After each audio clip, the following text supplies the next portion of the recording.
Pastor Dan in Coverstone. It is Tuesday, September 8th.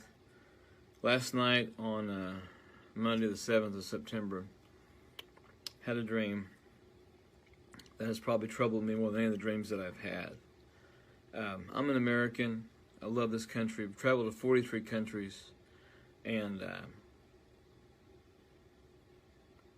we have a heritage. We have a country that stood as a beacon of hope and light, even financial support for a lot of the nations. But this one got me last night. Saw a Statue of Liberty proudly standing in the harbor outside of New York, lighting the nations in freedom. I saw the sky suddenly darkened. Strong waves began to crash against the shore with a very, very fierce intensity, almost hurricane, tsunami-like force, tropical storm-type force. And there were boats, and they had men in them. And they were out in the storm trying to breach the island on which she stood. They were fighting the waves as well, but they were actually kind of working with the waves. And they were trying to get the lady, but the storm was so severe they could not, even though the storm and them seemed to be looking into, working together, so to speak. I saw the torch in her hand. It was flashing, being struck by lightning. Pieces of rock and debris were being thrown at her with brute force. And she was, even though she had her torch, she was an immovable statue. I saw her watching and looking around about her to kind of see where the attacks were coming from. So she knew they were there, but she would not move. Feet were stuck on that pedestal. The rocks and the stuff, the debris that was being thrown at her, had caused some gashes, had caused some cuts on her neck. Round about her heart, I could see there was blood coming out, like she not necessarily had been shot, but something had tried, like the debris in the rock had either pierced her or had left a jagged edge and cut something. I saw that 3 of the spines on the crown on her head, I don't think necessarily it's a crown, but it had some spines that were pointing out. 3 of them. 3 of those spines on her crown had been broken off and was leaving a very, very jagged edge. And the right torch hand kept dropping to secure the tablet with the Declaration of Independence, July 4th of that year, that had been pinned on it. She would drop her hand and kind of do this to keep the book in its place. She was struggling to keep her footing, almost slipping off the pedestal, but she wouldn't move. She would not move. And also there was this huge volley of trash and debris, just junk, hit her directly in the face, and she stepped back off the pedestal and she fell because the force of this hit her right in the face. She still held on to the torch, and she still held on to the Declaration's date line on the book. But that light, that torch just kept flickering like a light about to go out.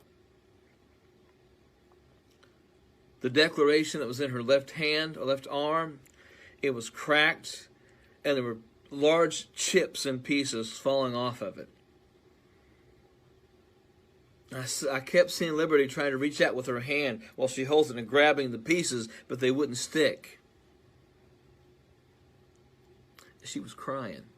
Liberty was crying. She was weeping. She was fighting to keep her dignity. She was trying to get the pieces of what she had held on to, but it was obvious she knew that she was in a battle that was fighting her and defeating her. And she was desperate, trying to hold on. You could see the fierceness in her face. She was trying to fight and win. Was it coming through? And then the boats appeared with the men, and they threw ropes around her arms and her legs and kept trying to bring her to the ground. And they pulled and pulled in tandem, and finally she fell to her knees. It was almost like Gulliver's Travels when the giant gets knocked over. They were throwing herself around, but she was still got the light. She still has the torch in her fists, her right hand, and she's trying to hold that book, what's left of it, in her left hand. They were hammering away with like pry tools at the Declaration, trying to get the days off. It said July 4th, And they were trying to pry those numbers and those letters off. And they were using cutting tools to remove the torch. They kept trying to just rip it, jerk it out of her hand, and she just kept holding on and holding on and holding on. And because she fought them so hard, they finally just began to cut off her hand.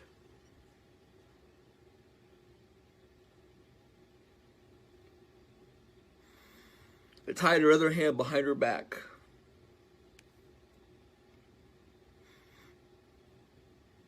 And the men began rolling her in ropes, and she was yelling for help. She was crying out. It wasn't a desperate cry. It was a cry for those who were listening to come to her defense. All those nations that she had helped for so many years, and nobody would come. And they took a large banner of fabric. It was black and smoky gray, kind of all together. Black and smoky gray banner of fabric. And they covered her face with it. They just kept wrapping and wrapping, almost like a mummy would think. They just kept wrapping and wrapping and wrapping until you could barely see her eyes and the jagged spines of some of the crown. Then they took an anchor chain and they wrapped it around her neck, and they asked her if she had any last words.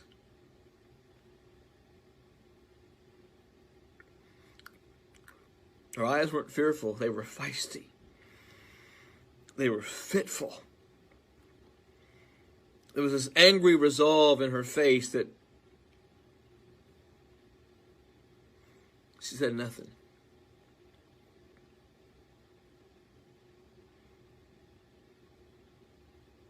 That chain was tied to a boat, and the boat began to drag her off of Liberty Island and out into the harbor.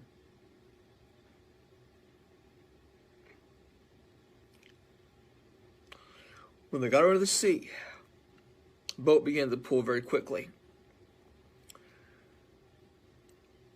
Her arms were down to her side, her legs were tied, and she was just kind of rolling, spinning as the boat pulled. The boat kept going faster and faster. It was almost like a ski boat was pulling her. She kept twisting back and forth, but she was being pulled by the boat, and eventually lost all the strength that she had. The banner had come off of her mouth, but she wasn't saying anything. When the boat slowed,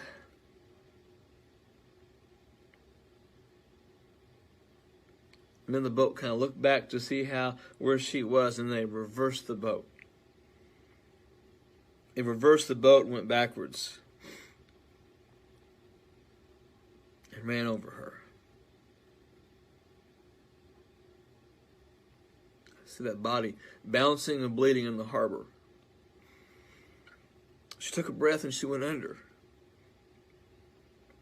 She came back up a minute later, and then she did the same thing again.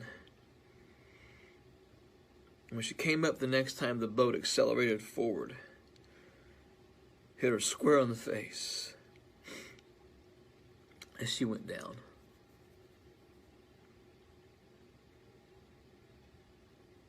The boat began to circle the area after it hit her, but she never came back up. She never came back up. At least alive. She floated back up. Her back was to the top. Torch hand was gone. The other arm was tied behind her back. There was this thunderous clap. Brilliant lightning strike. And the storm just raged all around the harbor. And I saw the men on that boat. Just a loose group of men. Someone was throwing them pieces of silver, not in a bag, just loose pieces of silver were being thrown at the men. And they began to pick them up, kind of almost fighting over them feverishly. Picked them up, gripped them with their fists, put them in their pockets, sat down in the seat, drove away. Almost like, okay, our job here is done.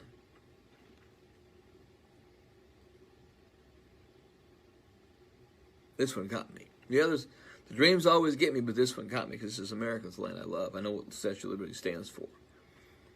But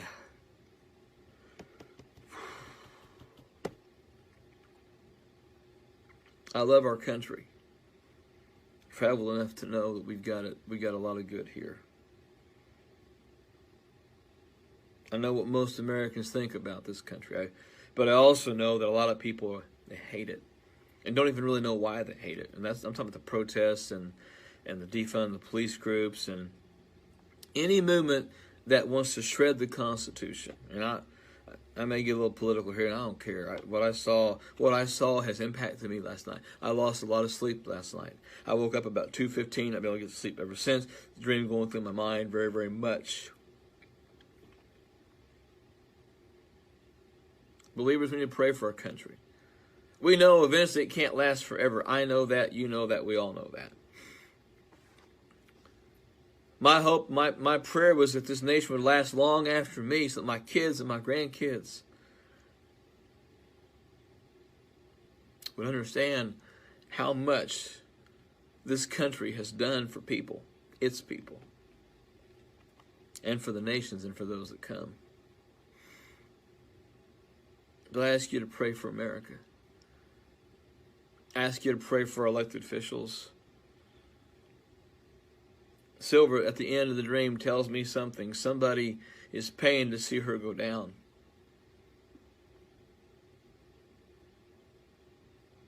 I do believe there's a deep state. I do believe there's a lot of chaos in our world, a lot of chaos in our country. I believe there are people in high elected office who want to see this country burn. I don't. I want fire, but I want cause fire revival to hit. I know what the dream means. I think you all know what the dream means. Our country, our freedoms are under attack. And we have a responsibility to occupy until he comes, to seek his face, to pray, and to trust.